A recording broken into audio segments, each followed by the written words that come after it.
Parmi les retombées des discussions menées à la Maison-Blanche entre les présidents américains, ukrainiens et européens, elle est peut-être la plus grande avancée. Une garantie de sécurité offerte à l'Ukraine en cas d'accord de paix. Son objectif, éviter toute nouvelle invasion russe sur le territoire ukrainien. En quoi consisterait-elle? Mardi, le président américain a parlé d'un possible soutien militaire aérien américain à Kiev. En matière de sécurité, les pays européens sont prêts à envoyer des troupes au sol. Nous sommes prêts à les aider pour certaines choses. Nous parlons d'une aide probablement par voie aérienne parce que personne n'a ce que nous avons.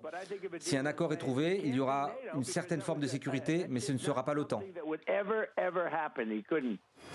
Surveillance et sécurisation de l'espace aérien, dispositifs anti-drones, partage de renseignements, le potentiel engagement américain reste encore à clarifier. Pour les convaincre, Kiev serait prête à acheter pour près de 90 milliards d'équipements militaires américains, du matériel financé par l'Union européenne. Au sol, pas de troupes américaines, mais celles des alliés européens, rassemblées en une force de réassurance. Elle pourrait comporter quelques milliers de soldats, parmi lesquels une petite centaine de Français et de Britanniques dans un premier temps, selon Emmanuel Macron. Pour l'Ukraine, une autre garantie de sécurité reste sur la table, celle d'une protection du type article 5, similaire à l'OTAN, qui assure une assistance mutuelle entre les alliés. Mais ce dispositif ne se ferait qu'en dehors de l'Alliance Atlantique. Du côté russe, on prévient, tout règlement de paix devra garantir la sécurité de la Russie.